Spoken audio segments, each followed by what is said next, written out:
कहानी की शुरुआत में हम एक सुनसान हाईवे को देखते हैं जहां पर एक कार चल रही होती है, लेकिन तभी उस कार का एक टायर पंक्चर हो जाता है और वो कार बेकाबू होकर इधर उधर जाने लगती है।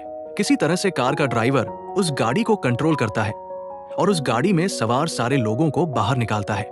इस कार में 3 लड़के और 3 लड़कियां थी जो किसी ट्रिप पर जा रहे थे, जिनके नाम जोडी, एरिक, जेफ, कैरन, टॉड और उसकी गर्लफ्रेंड सारा है। जोडी की बहन की शादी में ये सब उसे मिलने के लिए जा रहे होते हैं। अब वो लोग उस कार में रखा हुआ स्पेयर टायर बाहर निकालते हैं और उसे बदलने लगते हैं, जहां उन्हें पता चलता है कि सुनसान हाईवे पर उनके अलावा कोई और गाड़ी भी नहीं है और उनके मोबाइलों पर नेटवर्क भी नहीं होता है। मतलब ना उनकी कॉल किसी को जा सकती है और ना उनको किसी की कॉल आ सकती है। इसके बाद हम जेफ को देखते हैं जो टायर चेंज कर रहा होता है और बाकी सभी लोग धूप के कारण कार की दूसरी तरफ आराम कर रहे होते हैं। तभी एरिक टॉयलेट करने के लिए थोड़ी दूर चला जाता है। अब जेफ कार की स्टेपनी चेंज कर रहा था, तब उसे टायर में एक बुलेट मिलती है, यानी कि टायर पर किसी ने गोली चलाई है।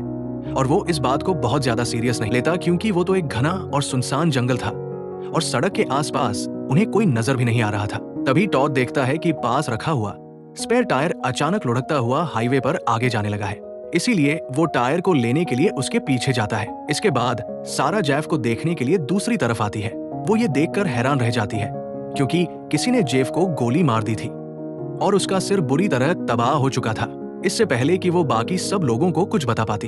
एक गोली आकर सीधा उसकी आंख पर लगती है। इसके बाद एक और गोली उसकी दूसरी आंख पर भी लग जाती है।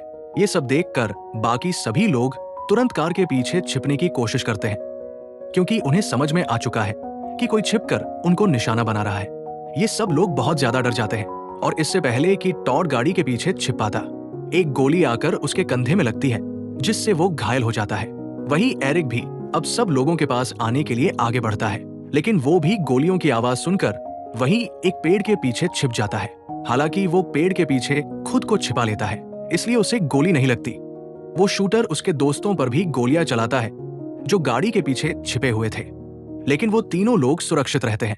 अब सारे लोग समझ चुके हैं कि वो एक बहुत बड़ी मुसीबत में फंस चुके हैं और उनके पास मोबाइल तो है लेकिन उसमें बिल्कुल नेटवर्क नहीं है। उन्हें समझ में नहीं आ रहा होता कि आखिर वो लोग यहाँ से कैसे निकलेंगे। उसके बाद टॉड अपना मोबाइल एक सेल्फी स्टिक से बांधकर नेटवर्क ढूंढने के लिए ऊपर की तरफ करता है, लेकिन वो शूटर उस मोबाइल को भी गोली मार देता है जिससे मोबाइल पूरी तरह टूट जाता है और अब सारे लोग बुरी तरह परेशान हो जाते हैं। इन लोगों को बिल्कुल भी समझ में नहीं आता कि इस मुसीबत से कैसे निकले और आखिर वो कौन है जो इन्हें बिला वजह मार रहा है। वही अब टॉड सब लोगों को बताता है कि हमें किसी भी तरह इस जगह से किसी दूसरी जगह जाना होगा जहां तक उस शूटर की रेंज न पहुंच सके। लेकिन अब वो सारे लोग समझ जाते हैं कि वो शूटर बहुत ज्यादा माहिर है और उसका निशाना बहुत सटीक है। उसके बाद जूदी शूटर की लोकेशन जानने के लिए अपना मोबाइल का कैमरा ऑन करती है और उसे इधर उधर घुमाकर तलाश करने लगती है। इधर कैरन अपना जैकेट बाहर की तरफ करती है ताकि वो शूटर उस जैकेट को उन्हीं में से एक समझकर उस पर गोलियां चलाए, यानी वो शूटर को अपने कैमरे में कैद कर सके। इसी दौरान टॉड गाड़ी के अंदर पहुंच जाता है क्योंकि जेफ पहले ही गाड़ी का टायर बदल चुका था। वो गाड़ी स्टार्ट करने की कोशिश करता है, लेकिन तभी शूटर एक बार फिर गोलियों की बौछार शुरू कर देता है और किसी तरह टॉड अपनी जान बचाकर वापस गाड़ी के पीछे छिप जाता है। वही जोड़ी अपने मोबाइल में कैद की गई वो वीडियो सब लोगों को दिखाती है, जिससे उन्हें पता चलता है कि वो शूटर एक पेड़ के ऊपर बैठा है जहां से वो उन पर गोलियां चला रहा है। लेकिन उन लोगों को समझ नहीं आता कि आखिर वो ऐसा क्यों कर रहा है। उनकी उस शूटर से ऐसी क्या दुश्मनी है कि वो उन्हें बुरी तरह मारना चाहता है। अब सब लोग बहुत ज्यादा परेशान थे और अपनी जान बचाने के लिए हर मुमकिन कोशिश करने को तैयार थे, लेकिन उन्हें समझ नहीं आ रहा होता कि आखिर वो करें तो क्या करें। उसके बाद टॉड अपने हाथों पर टूल किट बांध लेता है और सब लोगों के साथ मिलकर उस गाड़ी को वहां से आगे बढ़ाने लगता है क्योंकि उन लोगों को लगता है कि इस जगह पर वो शूटर उन्हें कभी भी खत्म कर सकता है। दरअसल उन्होंने अपनी गाड़ी को न्यूट्रल गियर में कर दिया था, इसलिए वो धक्का लगाकर धीरे धीरे उसे आगे बढ़ा रहे होते हैं, जबकि एरिक अब भी उसी पेड़ के पीछे छिपा हुआ होता है। तभी हमें दिखाया जाता है कि वो शूटर अपनी गन लोड कर रहा होता है।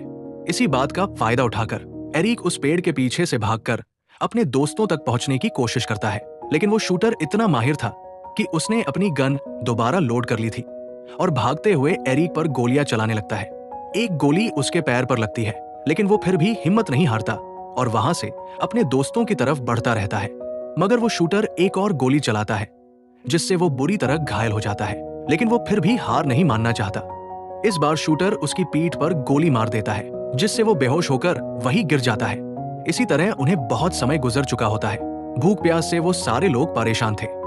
कैरन को गाड़ी के अंदर पानी की एक बोतल नजर आती है जिसे वो हथौड़े की मदद से बाहर निकालती है और सब लोग मिलकर उस बोतल से थोड़ा थोड़ा पानी पी लेते हैं। वो लोग वो बोतल एरिक के पास भी फेंकते हैं जो होश में आ चुका था। वो जैसे ही उस बोतल से पानी पीने लगता है तभी वो शूटर उसके हाथ पर भी गोली मार देता है जिससे एरिक की हालत बहुत ज्यादा बिगड़ जाती है और वो दर्द से तड़पने लगता है। उसके बाद हमें दिखाया जाता है कि टॉड अब बिल्कुल टूट चुका है क्योंकि उसके सामने उसकी गर्लफ्रेंड सारा की लाश पड़ी है। वो कैरन और जूडी को बताता है कि वो सारा से बहुत ज्यादा मोहब्बत करता है। वो उसकी लाश को इस तरह लावारिस पड़ा नहीं देख सकता क्योंकि वो उससे शादी करने वाला था, लेकिन अब उसकी जिंदगी में कुछ भी बाकी नहीं बचा। इसलिए वो गाड़ी के पीछे से बाहर आ जाता है और शूटर की रेंज में आ जाता है, लेकिन वो शूटर उसे गोली नहीं मारता। वो सारा की लाश के पास जाकर उसका हाथ अपने हाथ में लेता है और उसे एक बोसा देता है, फिर उसकी लाश के पास ही बैठ जाता है। वहीं एरिक की तरफ एक भेड़िया बढ़ रहा होता है। उसे लगता है कि शायद वो भेड़िया उसे खत्म कर देगा, लेकिन इससे पहले कि भेड़िया उसे नुकसान पहुंचा पाता, एरिक वहीं पर दम तोड़ देता है। ये सब देखकर टॉड बिल्कुल टूट जाता है और उसे शूटर पर बहुत गुस्सा आता है। तभी वो देखता है कि उसी हाईवे पर एक कार उसकी तरफ आ रही है। वो उस कार को आगे न आने के लिए कहता है, लेकिन वो शूटर टॉड पर लगातार फायरिंग शुरू कर देता है और उसे हाईवे से हटाने की कोशिश करता है। वो कार अब तेजी से उसकी तरफ बढ़ रही होती है और इसी दौरान शूटर टॉड के सीने पर गोली मार देता है जिससे वो अपनी गर्लफ्रेंड सारा के पास ही गिर जाता है और वहीं उसकी मौत हो जाती है। इधर वो गाड़ी तेजी से वहां तक पहुंच जाती है। गाड़ी के अंदर हमें एक फैमिली नजर आती है जिसमें पति पत्नी और उनकी एक बेटी होती है। पत्नी गाड़ी चला रही होती है जबकि पति नींद में होता है। हाईवे पर पड़ी लाशों को देखकर वो अपने पति को जगाने की कोशिश करती है, लेकिन इससे पहले ही शूटर उस पर गोली चला देता है जिसकी वजह से गाड़ी बेकाबू होकर हाईवे पर पलट जाती है और गाड़ी में मौजूद तीनों लोग बुरी तरह घायल हो जाते हैं। वो औरत किसी तरह से उस कार से बाहर निकलती है जो कि बुरी तरह से घायल थी। वो अपने पति और अपनी बेटी को बचाना चाहती है, लेकिन तभी कैरन और जूडी उसे कार के पीछे छिपने के लिए कहते हैं ताकि शूटर उसे देख न सके, लेकिन उसे कुछ भी समझ नहीं आता है। इसी बीच वो शूटर उस औरत को खत्म कर देता है। इसके बाद हम उसके पति को देखते हैं जो कार से निकल आता है और जूडी जोर से कहती है कि कार के पीछे छिपे रहो। वो दोनों की बात समझ जाता है और कार के पीछे छिप जाता है। वो दोनों उसे पुलिस को कॉल करने को कहते हैं ताकि उन लोगों को बचाया जा सके।